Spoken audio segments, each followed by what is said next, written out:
Hello everyone, and welcome to another edition of On Campus. I'm Sheena from theSportsReportGirl.com, here with my weekly review of the top stories from the college gridiron. This just in, Charlie Weis is still the head coach at the University of Notre Dame.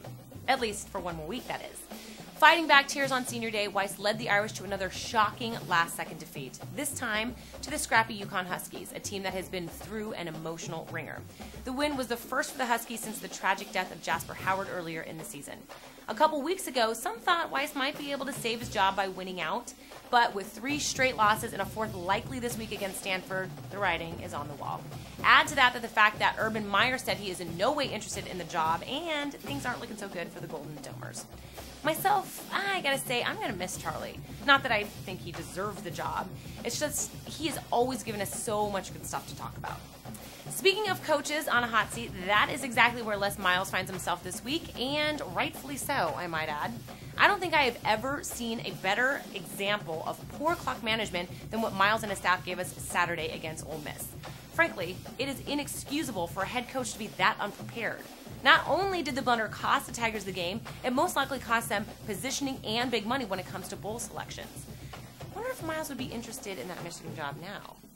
In other news, Tennessee safety Janzen Jackson was officially cleared of robbery charges by the Knox County District Attorney's Office Monday morning. Janzen was originally arrested with Mike Edwards and Newkeith Richardson a couple of weeks back for their involvement in an attempted convenience store holdup. Richardson and Edwards were summarily kicked off the team, but Jackson's fate was still hanging in the balance as Kiffin awaited more information. With the charges dropped, Janzen should soon find himself back in Kiffin's good graces. And over in Cincinnati, Brian Kelly announced that Tony Pike will return as his starting quarterback Friday night when the Bearcats play host to Illinois.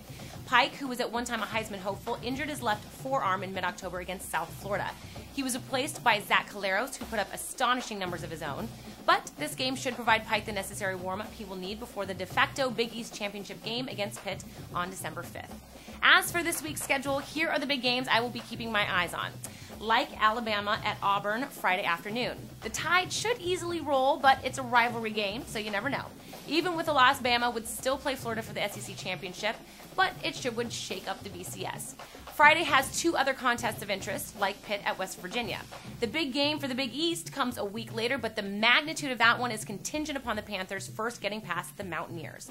Plus, there is Nevada at Boise State. The Wolfpack are on a roll, winning their last 8 straight, while the Broncos are still holding out hope for another BCS appearance. And let's not forget that Saturday will bring us a slew of rivalry games, like Florida State at Florida, Oklahoma State at Oklahoma, Utah at BYU, and of course UCLA at USC.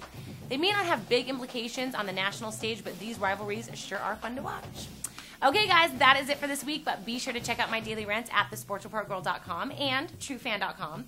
And as always, you can follow me on Twitter. Have a happy and safe Thanksgiving. Bye-bye.